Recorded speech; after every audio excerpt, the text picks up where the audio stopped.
Starfighters. Welcome to Mad Science Films. I'm Jimmy P, filmmaker and sexual astronaut. And as ever, I'm joined by my fruit-flavored co-host. Fruit-flavored? Fucking hell, Joe. I'm running out, man. I'm running out. I'm going to say I have to start again, I think. James Morrissey, one half of the Mad Science Films team. Right, guys, so before we crack on the show, remember, please hit the like button if you enjoyed this video. If you enjoy the Mad Science Films content, then why subscribe to our channel and come follow us on Facebook. Any comments, leave those in the comment section down below. Let's crack on with the show. Boom! Also, guys, please check out our fourth feature film for free on YouTube. Just search for Little Monster or click on the link in the show notes below. This week, we're campaigning for a forgotten masterpiece of genre cinema to be given the exquisite Blu Ray treatment. And Jimmy M is going to bring us a little summon. Oh, yeah. So, guys, we have from Deland News and Jack A. Sunseri. I think that's how you pronounce their names.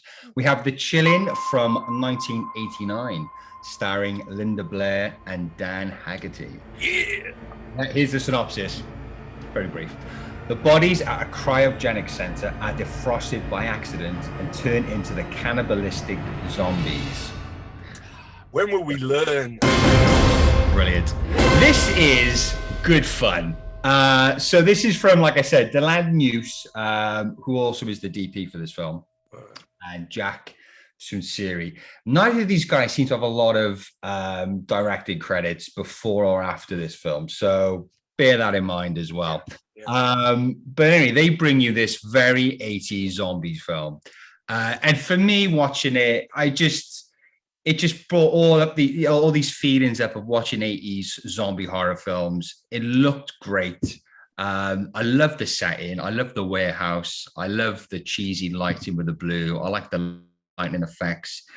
The idea is your typical kind of 80s zombie film. Do you know what I mean? Like, it's, cryogenically frozen bodies. If it wasn't cryogenics, it would have been like, radioactive waste.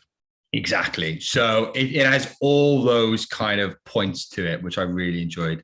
I really liked seeing Dan Haggerty playing this almost Kurt Russell kind of role. Do you know what I mean? Like, I see Kurt Russell playing Vince, the security guard.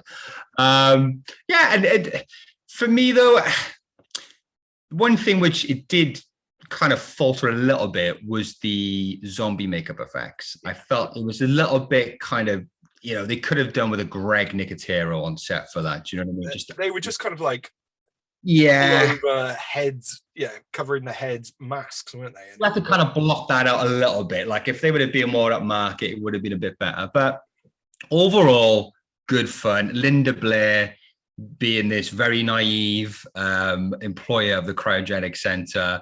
And I did like her love interest. So she's got a boyfriend in this who's a young buck, but he's a waste of space, trust issues, alcoholic.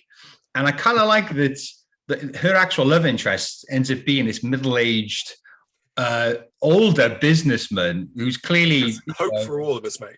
Exactly. So I kind of like that little kind of shift there. Usually it's the young buck who's the love interest, isn't it? And then the businessman's like the twat. Yeah. So some really good characters in this film, and I really like, let me get his name now, Dr. Miller, played by the Drifting Classroom star. Yeah, you got it. Roy Donahue. Yeah. It's only a small role, but I did buy the corporate salesman, gonna sell your organs, mad scientist doctor guy. Sleazy, corrupt crook, Troy Donahue. Yeah, I'm glad you named Drifting Classroom. He did a run of like amazing B movies in like the 80s and 90s. So like he's like was this heartthrob back in like the 50s and 60s and loads of like film noir and like cowboy movies and stuff like that. And then he got this second life.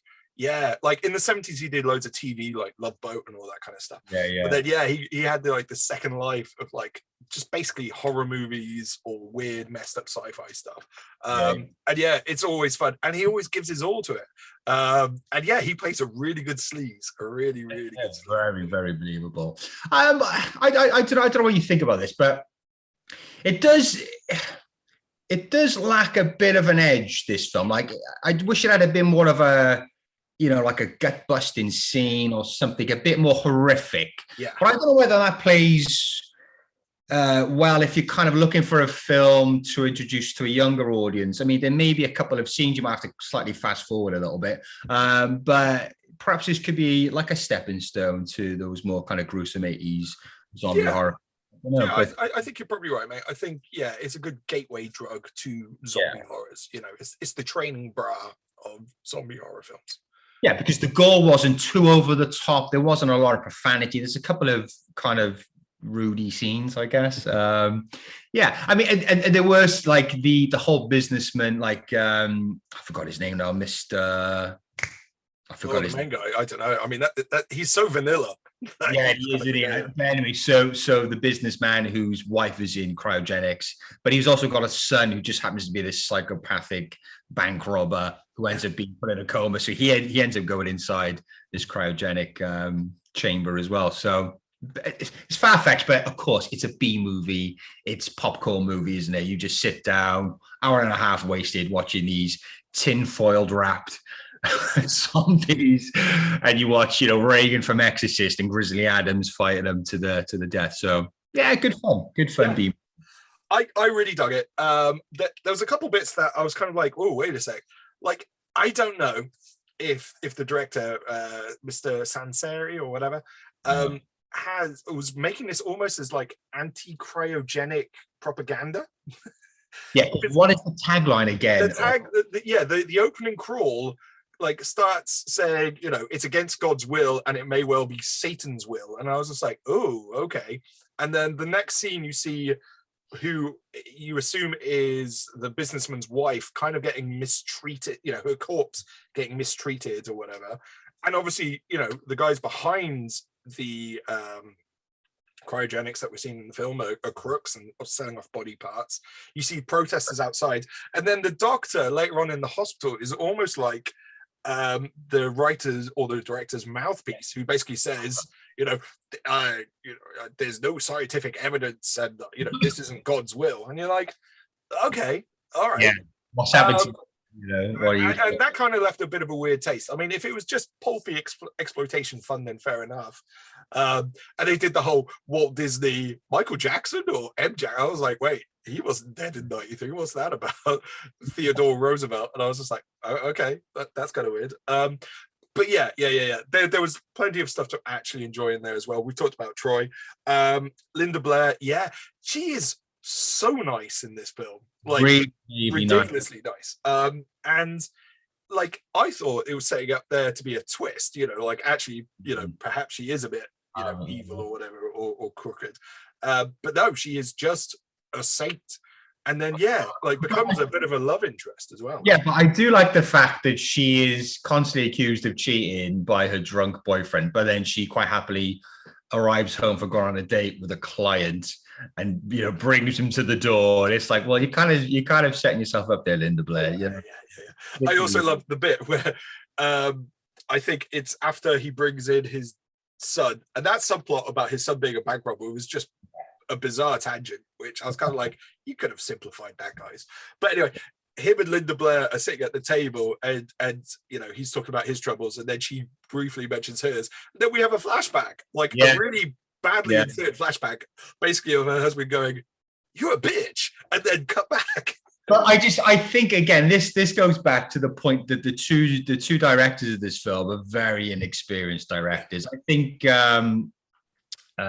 Deland has got more of a experience on set, but it's more like camera department kind of stuff like that. So I think this Sanseri's got like a bit of acting credit, but for the most part, it looks more like extra work or whatever. So these are quite new to the whole. I mean, as you know, Jim, to direct, you've got to be mindful of everything, all the character subplots and plots and nuances. Otherwise, it's just not going to make any sense and seem very clunky. So I think this is that kind of like their chance to kind of be behind the camera as a director, and I think they pretty banded together. There's a producer as well for this. I forgot his name. I didn't write it down. But he also has very limited experience in producing and kind of directing as well. So it's like three guys got together. They kind of wanted to make a film, and then this was it. So it's just good fun. It's good fun. But chilling. I mean, you get Reagan from The Exorcist and Grizzly Adams involved, and also, of course, Mr. Donahue. So yeah, big fan of Dan Haggerty. He plays kind of like these good old boys, these working class blue collar guys or whatever. Interesting seeing him as a security guard. I think that might be the first kind of film where I've seen him have a proper job. So a couple of other Dan Haggerty recommendations: Elves, which is a great film, and Macon County War, which again is just lots of fun. Okay. Oh, before we move on though, what a weird tonal shift at the very end with the limo driver. I don't want to go into spoilers too much, but the zombie limo driver at the end, which was almost like lifted. You know the shot at the very end of Michael Jackson's Thriller where he turns around and he's got like the werewolf eyes. It's like, yes, we like that. We'll have that in our film and fit it in really poorly. I guess it kind of answers the question of like this entire time, what's the limo driver been doing? Do you know what I mean? Like there in the limo, like what the hell has he been doing? And there's your answer. He's been slowly, or do you know what? That isn't a question I ever asked during the film. But, it was only when they come out to the limo, I figured, why is that limo driving? It's almost like Die Hard, isn't it? You know what I mean? He's kind of underneath, just sitting there chilling to the music. So I also wonder whether or not the guys, Deland and Jack, they kind of knew what they had in terms of like this being a very B movie kind of film, because the end title cards were fucking hilarious. Like, did you read them? So at the end, so they're very funny title cards. Like, so for Vince ended up living in a cabin in the woods with this pet dog and also a pet bear. Do you know what I mean? It's just like, what the fuck is this all about? It's like going back to his Grizzly Adams roots. Yeah, I forgot about that. But again, really funny title cards for each character. So I think you're right. I think they put it together and they kind of realized this might not be as good / serious as we were hoping. So let's lean into the cheese slightly. I definitely think that was a conscious effort on their part. But good stuff. There we go. The Chilling. Right, Jim. So who do we think is best placed to put this out on Blu Ray for us? I think there's quite a few, actually. I mean, there's a lot of good 80s zombie horrors, 88 films. They have a few. 101, Arrow, Eureka. I think there's quite a few, actually, with these boutique Blu-ray DVD labels that would host a film like this. And I think that's the beauty of this film as well. It is amongst all of those great zombie horror films, and there are a lot of them. So we definitely find a home in a lot of labels. So there's a few. Good call on that one, man. Yeah, I agree. I've got Eureka down on mine. They put out Fright Night, and I think didn't they put out 976 Evil? So again, those it feels of that era. It wouldn't look out of place, between those on your collection of Eureka Blu-rays. So good call. Okay, so Jim, you've watched The Chilling. You feel like that was good. That was a good start, but I need something more. What are you going to follow up The Chilling with on your double bill? Well, there's a few. So if you like kind of defrosted zombies coming back, check out Night of the Creeps, a classic zombie horror. If you like your zombies in a barrel with toxic waste rather than, then obviously go to the classic Return of the Living Dead.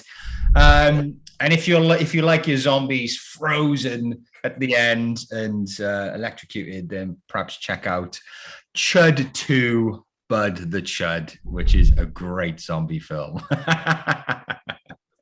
I respectfully disagree. I love that film. No, there's no reason to watch Bud the Chud.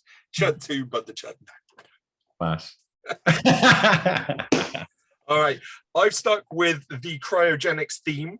So first up, I think Chiller, which I think was a TV movie directed by Wes Craven back in the mid-'80s, starring Michael Beck from The Warriors.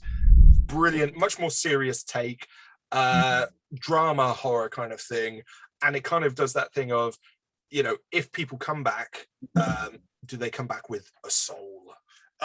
Really creepy. Have you seen that one, man? Have you seen Chiller? I don't think so. Yeah, staying with cryogenics, Demolition Man. I mean, what better film involves people coming out of cryogenics, then the Sylvester Stallone, Wesley Snipes, Sandra Bullock, Rob Schneider classic Demolition Man. Great Really fun. Yeah. Going slightly more comedy, but still California Man, aka Encino Man, with Brendan Fraser and Pauly Shore. You know, Good what fun. better film? Any Pauly Shore film, any excuse to recommend a Pauly Shore film, I will.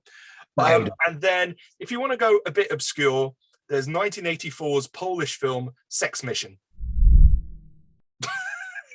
which is a bunch of guys cryogenically frozen, get defrosted in the future, and it's a society run by women.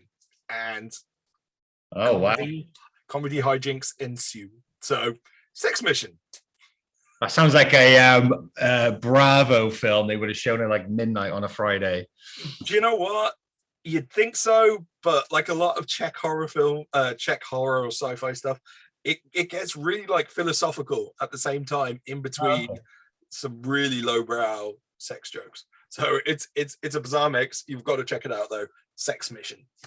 Sounds like fun. Yeah. Oh, all righty, guys. Have you seen Sex Mission? Or have you also seen The Chilling?